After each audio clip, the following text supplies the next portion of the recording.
Hudson River Bracketed. By Edith Wharton. Narrated by Jason Smith. Book 1. Chapter 1.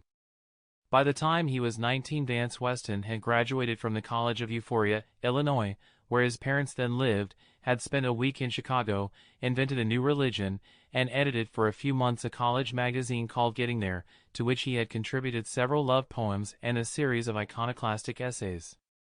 He had also been engaged for a whole week to the inspirer of the poems, a girl several years older than himself called Floss Delaney, who was the somewhat blown-upon daughter of an unsuccessful real estate man living in a dejected outskirt of the town.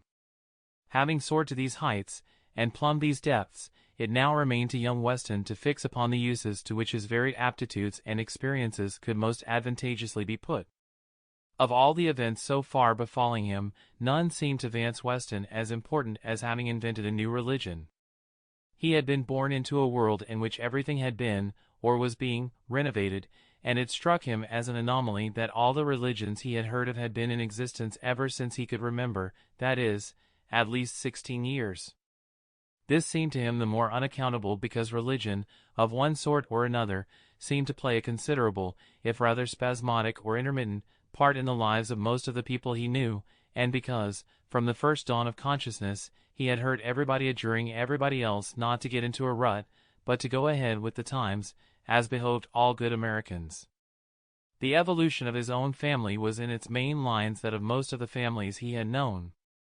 Since the time of Mrs. Weston's marriage, when Grandma was teaching school at Prineville, Nebraska, and the whole family depended on her earnings, till now, when she and Grandfather took their ease in an 8-room colonial cottage in a suburb of Euphoria, and people came from as far as Chicago to consult Mr. Weston about real estate matters, the family curve had been continually upward.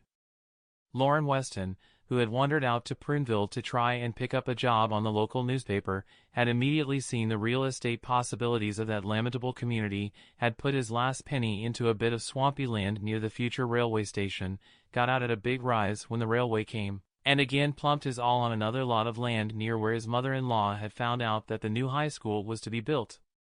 Then there had come a stagnant period in the development of Prineville, and Mr. Weston had moved his wife and young family to Hallelujah, M.O., where he had repeated the same experiment with increasing profit. While he was there, a real estate man from Advance came over to take a look round, talked to Weston about Advance, and awakened his curiosity. To Advance the family went, compensated by a bigger and better house for the expense of having to leave Hallelujah. At Advance the Weston son and heir was born, and named after his birthplace, which had deserved well of Sample complete. Ready to continue?